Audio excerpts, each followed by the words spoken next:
a close. It has a very kind of this polished feel. Like you can. I liked that. I was like, this is a really good 80s movie. Mm-hmm. You know what I mean? I like that it's because I haven't seen the first one in years. Mm-hmm. It's been a very long time, especially watching it completely through. And yeah, I had just as fun today that I did when I first saw it. It's pretty perfect, and there's a lot of like little things in the movie that kind of come back later on, like him being barefoot. You know, the guy tells him on the plane at the beginning, "Oh, like, you know, you want to relieve like the stress, like make the fists with your feet. Mm-hmm. You know, go barefoot and make the fists with your feet." And he's barefoot throughout the entire movie, and that's just like a little cool detail to everything. And it unfortunately like doesn't help him when they start shooting all the glass, yeah. And that's how he gets, you know, a big injury. Well, Hans noticed that when they're talking. Mm-hmm. He looks. There's this scene where you can see him look down and he sees he's barefoot when he's kind of testing him, see what he's going to say. He says, but then McClane already has figured him out, and he says kind of what he thinks Hans wants to hear. Where he's like, "Oh, you know, I just came here by mistake." And he's, but yeah, he does look down at his feet and sees he has no shoes. Yeah. So then when he's behind the glass and they're losing that gunfight, he says, "Shoot the glass out." Yeah. Because he knows then he doesn't have anywhere to go, that he's not going to be injured. And then when they throw the flashbang right before that scene ends, McClane, disappears. He gets away, but then when we see him in the bathroom, he's kind of tending to his injuries. He has big glass pieces in his feet, and it's not pretty. Yeah. Which is, I thought that was cool that they could have skated over that where he's barefoot, but he's okay. Yeah. A lot of action movies do things like that, kind of like in a lot of the Hong Kong movies, they don't reload. Oh yeah. John Woo movies. They as Joel says, they only reload when the plot requires them to run out of bullets, or the guns only go empty when like it's a plot point for them to run out of bullets. But yeah, I totally agree. And I mean, even when he kills the first guy, he tries to take his shoes, and it turns out the guy just has small feet, so he still is barefoot. It's a funny little detail that they keep looping back to the bare feet. It's not something that's just forgotten and he's this indestructible action hero, like you say.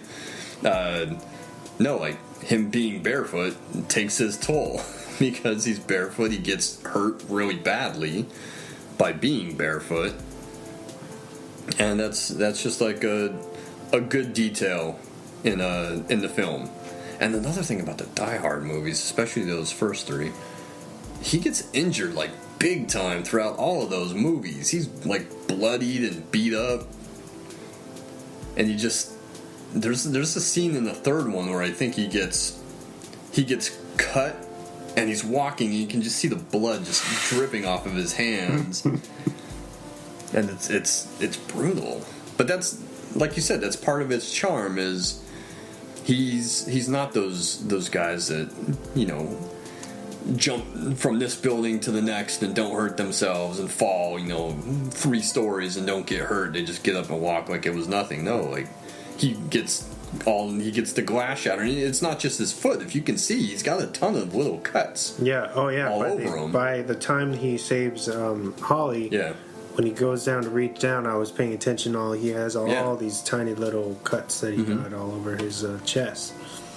So it was cool. I think this movie's that's why it's timeless. Is its attention to detail, where it sets it apart. I like that. I would say it's definitely the best, if one of the best, if not the best action movie of all time. I'd probably agree with CJ. He said that Raiders of the Lost Ark is the greatest action movie of all time. I'll agree with him on that. However, he is 100% wrong on Kingdom of the Crystal Skull being anything resembling a good movie, because that movie is fucking atrocious. I was. Maybe I read it wrong, but I saw his post and I could have sworn he said that that was his favorite Indiana Jones movie. He is 100% wrong on that one.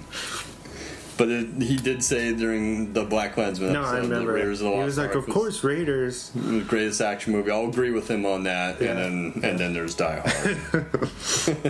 What about T2? T2, amazing action movie. Another perfect action movie. I would say that's maybe the Die Hard of the 90s. Okay. Yeah. Okay. I'd agree with you. I mean, obviously, The Matrix is another just Yeah. great action movie. But that would, I think Matrix leans more towards the sci-fi. millennium. Oh, sci-fi. Okay. That's Okay. just me. There's still like a ton of great action set pieces in that. That's film. true. That's true. But I feel like Arnold and Bruce kind of go hand in hand with the way that I don't know, their quips and just the way that they were established in that time. Mm-hmm. That's just me. But yeah. T2. Bonus news. Did you hear that this is unofficial, but Keanu Reeves is being considered for Wolverine? No, are they trying to reboot Wolverine already? I'm sure it would be years down the line, but that was the plan since Hugh Jackman retired. They were going to because Marvel will be getting those rights technically back. Yeah. That they would basically reboot his story and take it in a different direction, maybe more like of the classic Wolverine. But yeah, they're looking at people. That's why they're saying like, oh, what about Tom Hardy? These different kind of people. But Wolverine technically in the comics was a shorter of shorter stature. That's why a lot of people like Hugh Jackman, because Hugh Jackman's tall. Mm-hmm. But I mean, Keanu Reeves, I think, is tall. He looks like he's tall, taller. But he's in his 50s. He's in his mid-50s. Yeah, why would you want to get somebody who's the same age as Hugh? And if you're not going to do this until later on, he's going to be pushing 60. Mm-hmm. If not older. Mm-hmm. He's like 53, I think 54. He's around Brad Pitt's age. Yeah. I just thought that was interesting. I was just like, that's funny that you said that too, is that he's probably too old. Yeah. It's like casting Wesley Snipes as Blade. He just kind of missed his window. Yeah. Even though maybe they might do that still. I don't know. But, yeah. He's going to be in Toy Story 4, Keanu Reeves. I did hear that. Which is cool. Well, that's cool, man. What else? Did you listen to the Observe and Report episode yet? Not yet. I just realized that they kind of do a nod to the Copland ending in that film, which I thought was really cool. Where he brings the guy in. Yeah. At the end. I fucking love Copland. Copland, that's James Mangold's. I think it was his second film. I don't think it was his first film. But yeah, great movie, underrated. Mm-hmm. And man, Sylvester Stallone was robbed for not getting the recognition that he deserved for that movie. That's a solid cast in general. That's a great cast. That's a good story. And I wish more people talked about Copland. Maybe we'll have to dive into that more. We can do that. We can do an episode. I think I recommended it. I think it was a recommendation at one point. Yeah, I remember that. Is that it for this episode? Oh man, we're at about 2:30 already. I was just thinking. I was like, well, we've been running a while. I hope we kept everyone's interest. I think this is pretty smooth. Yeah, this is fun. Well, I throw out my random Die Hard facts and my love for the film. Just wait until next week. Oh shit. The best of? Whoa. I don't know. We gotta I don't know. Sit down and well, I think doing what we talked about, I think it'll run a little bit smoother. So are we doing 5 or 10? Let's do 10, but as I talked, we're probably going to overlap. So instead of... It should be overlapping at least 5. Instead of overlapping everything, hey, these 10 movies, and then I can pick a different 10 or a different 5 or whatever, and we can talk about these were just the best movies of the year, not necessarily like okay. ranked from 1 to 10, you know, and we go around just here's like the 10 movies that I thought were great, and here's the 10 movies that you thought were great, and then when there's overlap, then we just talk about this movie and we move on to the next movie and whatever James has to kick in. Hopefully he makes it back. I hope so too. We're probably going to be we're probably going to have to record on Thursday because Tuesday is Christmas. That's true. He won't be able to make that. So, nor will I. Yeah, Thursday. I know my schedule will be changing a little bit, so hopefully it works out. We'll talk. Yeah.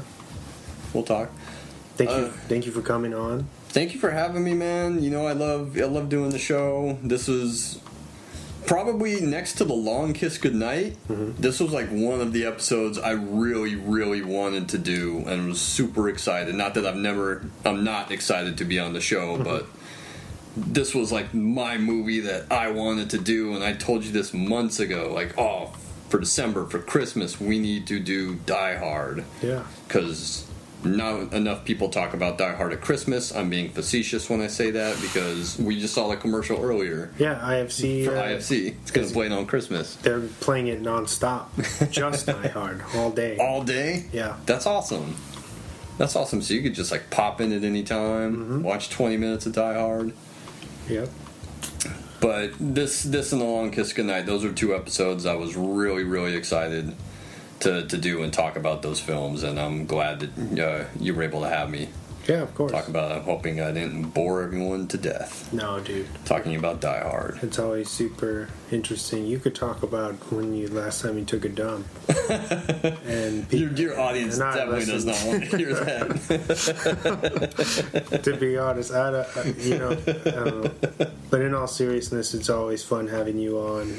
I always have a lot of fun being on. Yeah. Thank you for believing in this show and helping contribute. You do so much for us, even just queuing up the episodes and listening and giving your feedback. Yeah, absolutely. And I get in those times where I get behind by a few episodes. I'll make them up eventually. It's with my schedule and everything. I think that's cool when you listen to the chunks because I love listening to like 4 or 5 shows in a row, or whatever I have time for one morning. So that's usually 2 to 3 episodes. Because you get that rare, if you run longer, that kind of rare thing where it's like you're hearing the progression, like in real time. Yeah, and maybe where we were at during that week. Because sometimes it's there's things go wrong or things go really right, and you're hearing that, and that's interesting to me. But yeah, thank you for listening always. Absolutely. And pushing so hard to be on the show. And I told you before, man, I got a list of movies I want to talk about, and over the next 12 months, over the next year, set my schedule. I don't know what I would have done today had you not had already been set to be on the show, because James couldn't make the time window because of fatherly duties, what have you, And your schedule got my schedule got messed up, kind of upended a bit. I got my day started off late, and so you kind of saved me, and I think this is a really strong episode, and I hope you guys liked it at home. Check us out on Spotify and every streaming service, every podcast streaming service. We have an Instagram. It's drop-the-mic_podcast. Me and James are both on that regularly. I can't talk tonight. Thank you for your constant support. Yeah. Hey, anytime that you have a last minute that you need to get a co-host, or at least a special guest or whatever, or someone that you want to mix it up with, try me. I can't guarantee I can do it all the time. Yeah. But for the most part, I could probably come through for you. And I love doing the show. I told you. Even if you want to talk about a movie I dislike, I'm good at talking shit. I'll talk shit. Yeah, I think that'd be interesting. Have we done that yet with you? Just with Death Proof, because you know how much I hate Death Proof. Which doesn't really count, because that was like a Tarantino, collaboration episode. But yeah, it would be fun to just do a bad movie. Not necessarily just like a bad movie, but like you love this movie and I hate this movie, and we can just argue about it for an hour and a half.